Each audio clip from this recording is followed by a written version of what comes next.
Good evening दोस्तों, नमस्कार। स्वागत है आप सभी का आपके अपने YouTube channel GK study bye दीपक सर चैनल पे। दोस्तों कैसे हैं आप सभी? आई होप आप सभी स्वस्थ होंगे, मस्त होंगे और आपकी पढ़ाई दोस्तों कंटिन्यूअसली चल रही होगी। दोस्तों आपको एक बहुत ही महत्वपूर्ण जानकारी और बहुत ही महत्वपूर्ण टॉपिक से मैं रूबरू कराने आ गया हूँ, है ना। आज किसी भी शिफ्ट में किसी भी एग्ज़ाम का कोई भी एग्ज़ाम नहीं था, क्योंकि आज सब आपको पता है कि ईद उल फितर था, यानी कि ईद मिलाद नबी का जो त्यौहार था, है ना, वो मनाया गया है। इसकी वजह से दोस्तों किसी भी एग्ज़ाम की कोई भी शिफ्ट का एग्ज़ाम नहीं हुआ है। ठीक है दोस्तों, इसी कड़ी पे क्या है दोस्तों, मैंने सोचा कि आपके लिए कुछ इंपॉर्टेंट टॉपिक सर्च किया जाए, तो मैंने बहुत ही सर्चेबल पॉइंट दोस्तों आपके लिए लेके आया है। काफ़ी रिसर्च करके और काफ़ी जगह से मैंने दोस्तों कंटेंट निकाल के आपके लिए बनाया है कि मध्य प्रदेश की प्रमुख नदियाँ। आप दोस्तों आप ऊपर थंबनेल में देख के या फिर ये मेरी अभी बताए अनुसार आप ये ना समझिए कि मध्य प्रदेश की प्रमुख नदियाँ। मैं इतने लॉजिकल तरीके से आपको नदियाँ बताने वाला हूँ दोस्तों आज, कि उनकी बहाव की दिशा, उनमें परियोजना, वो कहाँ से उद्गम होती हैं, जो शॉर्ट फॉर्म में बहुत ही लॉजिकल तरीके से जो क्वेश्चन हमेशा पूछे जाते हैं दोस्तों एग्जाम में, वही फैक्ट्स मैं आपके लिए लेके आया हूँ। ये एक प्रकार का क्विक रिवीजन का वीडियो हो सकता है, 15 से 20 मिनट का वीडियो हो सकता है, इससे कम का ही वीडियो हो दोस्तों, लेकिन एक प्रकार का क्विक रिवीजन का वीडियो रहेगा। हो सके तो आप इस सारे की पॉइंट्स को दोस्तों अपनी कॉपी पेन लेके नोट करना बिल्कुल ना भूलें। निश्चित तौर पे दोस्तों जो अभी मध्य प्रदेश पटवारी परीक्षा चल रही है, या इसके अलावा आर्मी अग्निवीर परीक्षा चल रही है ना। इसके अलावा दोस्तों अभी जो फॉरेस्ट गार्ड की एग्जाम आने वाली, सभी एग्जामों के लिए दोस्तों ऑलमोस्ट ऑल ओवर एमपी की exam with in any Indian exams दोस्तों, या फिर एसएससी एग्ज़ाम्स, सभी के लिए दोस्तों काफ़ी हेल्पफुल कंटेंट आपके लिए ये रहने वाला है। तो आप सभी से जो डेली मैं निवेदन करता हूँ वही वापस से करना चाह रहा हूँ दोस्तों, कि अगर वीडियो पसंद आएगा तो सभी लोग वीडियो को लाइक कर लेंगे, और जो लोग भी नए हैं प्लीज़ चैनल को सब्सक्राइब जरूर कर लेंगे। तो आइए बढ़ते हैं पहले हम क्वेश्चनों की ओर और देख लेते हैं कि नदियों में हमें क्या पूछा गया है।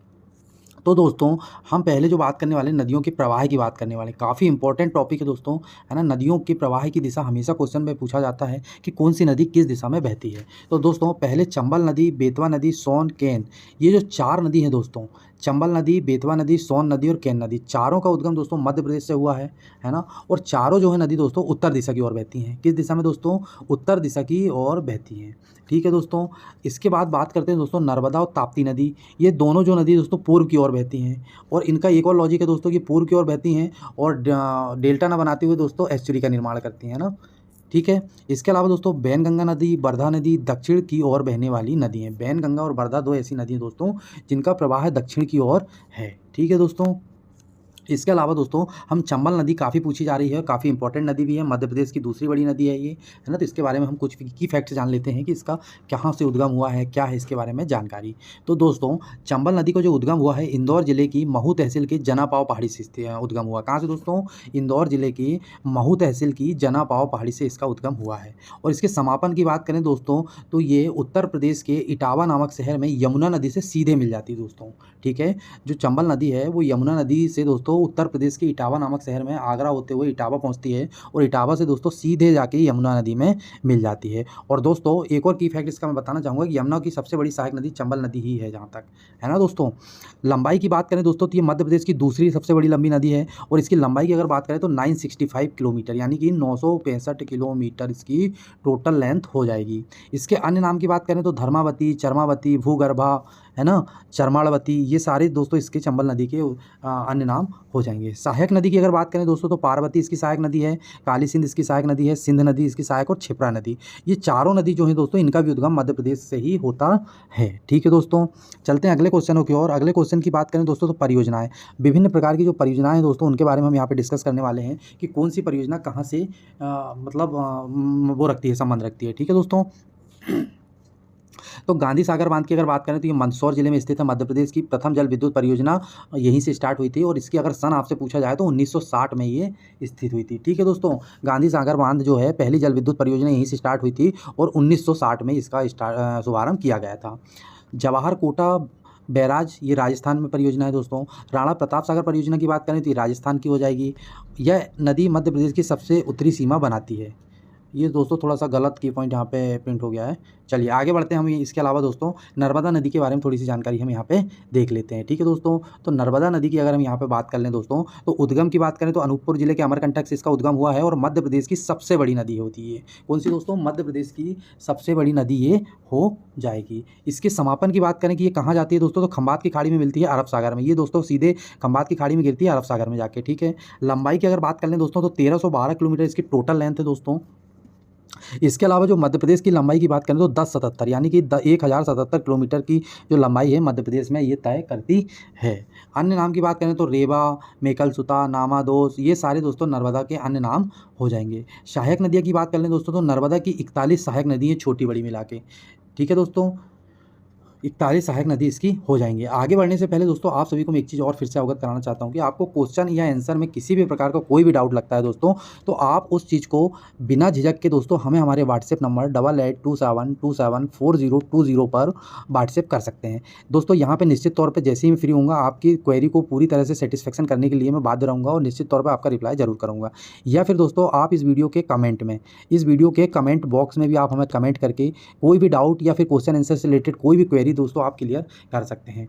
तीसरी चीज़ दोस्तों आपको मैं बताना चाहूँगा कि आप देख सकते हैं कि आपके लिए इतनी मेहनत करके दोस्तों क्वेश्चन आंसर कलेक्ट करके लाया जाता है, तो प्लीज़ उनका मोल समझिए और हम लोगों की मेहनत का सराहना को करते हुए दोस्तों आप हमें डिमोटिवेट ना करते हुए मोटिवेट करने की पूरी कोशिश करें कि जितने लोग कम से कम देखते हैं दोस्तों उतने लोग वीडियो को लाइक ज़रूर कर दें। आपसे बस यही उम्मीद है मेरी दोस्तों कि जितने भी लोग वीडियो को देखते हैं कम से कम सब्सक्राइब नहीं कर सकते हैं तो प्लीज़ वीडियो को लाइक तो आप कर ही सकते हैं एक। ठीक है, इसमें का कोई चार्ज नहीं है, ना ही सब्सक्राइब करने का चार्ज है, आप सभी को पता है दोस्तों। इससे क्या है, हमें मोटिवेशन मिलता है, काम करने में डेली मदद मिलती है। मैं आपको ये बात डेली चिल्ला के गला फाड़ के बोलता हूँ दोस्तों।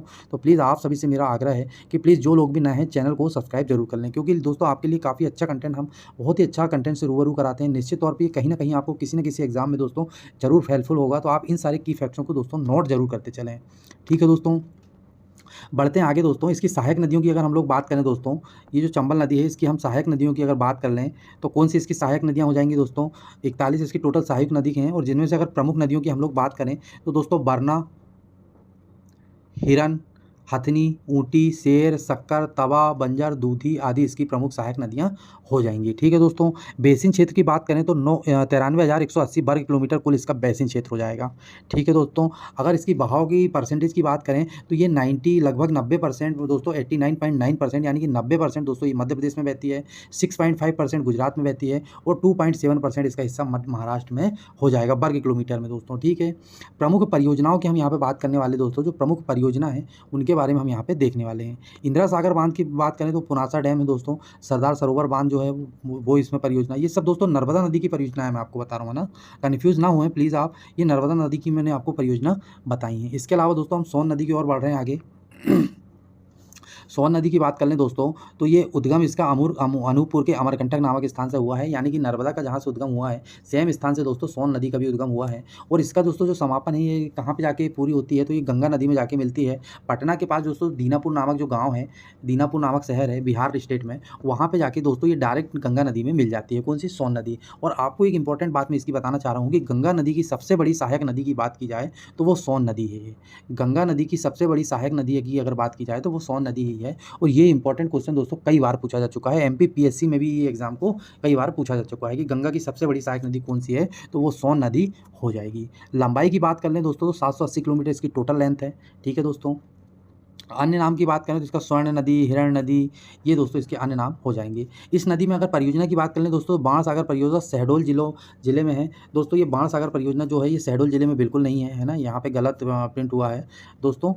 ये आप कमेंट बॉक्स में मुझे बताइए कहाँ पे है, या फिर मैं दोस्तों इसके बारे में पूरी डिटेल क्लियर निकाल के और आपको बताऊँगा। बट ये शहडोल जिले में बाणसागर परियोजना नहीं है ना। और ये MP plus Bihar plus UP तीनों शहरों में बहती है। ठीक है दोस्तों, बाणसागर परियोजना। ठीक है दोस्तों, इसके साथ ही दोस्तों हम अगले क्वेश्चनों की ओर बढ़ रहे हैं। और जो अगला क्वेश्चन है दोस्तों वो ये है ताप्ती नदी से रिलेटेड। कौन सी दोस्तों? ताप्ती नदी। ताप्ती नदी की बात करें दोस्तों तो ये इसके उद्गम की बात करें तो बैतूल शहर के बैतूल जिले के मुल्ताई शहर से इसका उद्गम हुआ दोस्तों, किसका? ताप्ती नदी का। और ये सीधे दोस्तों अरब सागर में जाकर गिरती है ना। और डेल्टा न बना के मुहाने का निर्माण करती है। और उन दो नदियों में से एक है ये दोस्तों कि जो पूर्व से पश्चिम की ओर न बह के उत्तर से दक्षिण की ओर बहती हैं। ठीक है दोस्तों, अन्य नाम की बात करें तो इसका सूर्यपुत्री अन्य नाम हो जाएगा। लंबाई की बात करें तो मध्य प्रदेश की तीसरी बड़ी नदी है दोस्तों, इसकी लंबाई कुल 725 किलोमीटर हो जाएगी। कितनी दोस्तों? 725 किलोमीटर इसकी लंबाई होने वाली है। यह नदी भी दोस्तों डेल्टा नहीं बनाती तथा एस्चुरी का निर्माण करती है, जैसा कि मैं आपको पहले बता चुका हूँ दोस्तों। डेल्टा ना बना के एस्चुरी का निर्माण करती है, मतलब मुहाना बनाती है दोस्तों, है ना। अगर डेल्टा और मुहाना एस्चुरी में आपको क्लियर नहीं हो पा रहा दोस्तों, तो मैं आपको बता देता हूँ। डेल्टा का मतलब होता है दोस्तों कि जैसे ये नदी बहते हुए आ रही है और ये जब समुद्र में गिरती है दोस्तों, तो यहाँ पे क्या डायरेक्ट ये ऐसे एक ही कतार में गिर जाती है, लेकिन ये ऐसा नहीं करती। ये क्या होती है, जैसे ही समुद्र में आती है दोस्तों, तो ये कई भागों में बढ़ जाती है और एस्चुरी इसी को कहा जाता है और इसी को मुहाना कहते हैं। ऐसी चारों तरफ दोस्तों ये बट के और जाके समुद्र में गिर जाती है। ठीक है दोस्तों, तो एस्चुरी से आप कंफ्यूज ना होएं, इसे मुहाना भी कहा जाता है। ठीक है दोस्तों, सूरत शहर ताप्ती नदी के किनारे बसा हुआ है। काफ़ी इंपॉर्टेंट क्वेश्चन है दोस्तों, और कई बार पूछा जा चुका है कि सूरत शहर किस नदी के तट पर बसा है। तो जो सूरत शहर है दोस्तों गुजरात में, वो ताप्ती नदी के तट पर ही बसा हुआ है। ठीक है दोस्तों, बढ़ते हैं अगले क्वेश्चन की ओर। अगला क्वेश्चन है दोस्तों बेतवा नदी से रिलेटेड। बेतवा नदी के उद्गम की अगर हम लोग बात करें दोस्तों, तो रायसेन जिले के कुमरा गांव से ये उद्गम हुआ है। ठीक है दोस्तों, रायसेन जिले से इसका उद्गम हुआ है। रायसेन जिले के कुमरा गांव नामक स्थान से इसका बेतवा नदी का उद्गम हुआ है। इसका समापन दोस्तों यमुना नदी में ही होता है, हमीरपुर के निकट उत्तर प्रदेश में। यूपी में जाके दोस्तों ये हमीरपुर के निकट सीधे यमुना में मिल जाती है। इसकी लंबाई की बात कर ले दोस्तों, तो 540 किलोमीटर इसकी लंबाई हो जाएगी। कितनी? 540 किलोमीटर इसकी टोटल लंबाई हो जाएगी। सहायक नदियों की बात करें दोस्तों, इसकी सहायक नदी बीना और धसान हो जाएंगी। क्या दोस्तों? बीना और धसान इसकी सहायक नदी हो जाएंगी। ठीक है दोस्तों, इस नदी पर परियोजनाओं की बात करें दोस्तों, राजघाट बांध परियोजना, हलाली बांध परियोजना, इसी को दोस्तों सम्राट अशोक सागर बांध परियोजना भी कहा जाता है। इसे मध्य प्रदेश की गंगा प्रदूषण की दृष्टि से कहा जाता है। बुंदेलखंड की जीवन रेखा के नाम से भी इस नदी को जाना जाता है। ठीक है दोस्तों, चलते हैं अगले नदी की ओर, और अगली नदी के बारे में हम दोस्तों यहाँ पे थोड़ा सा डिस्कस करने वाले हैं। 2 मिनट दोस्तों वेट करिएगा थोड़ा सा।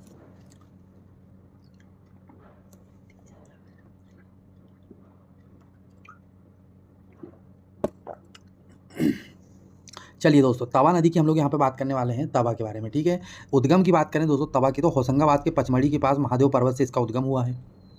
समापन की बात करें तो दोस्तों ये होशंगाबाद जिले में ही आके दोस्तों नर्मदा में मिलती है, और वहीं पर दोस्तों तवा बांध का निर्माण किया गया है। ठीक है दोस्तों, इसी नदी के नाम पे दोस्तों तवा बांध का निर्माण किया गया है। नर्मदा एवं तवा के संगम पर मंदार जलप्रपात भी स्थित है। मध्य प्रदेश का सबसे लंबा बांध तवा नदी पर बनाया गया, जिसकी लंबाई दोस्तों 1322 किलोमीटर है। जो तवा बांध का निर्माण किया गया है ना दोस्तों होशंगाबाद में, उसकी लंबाई 1312 किलोमीटर है, होशंगाबाद जिले में स्थित है।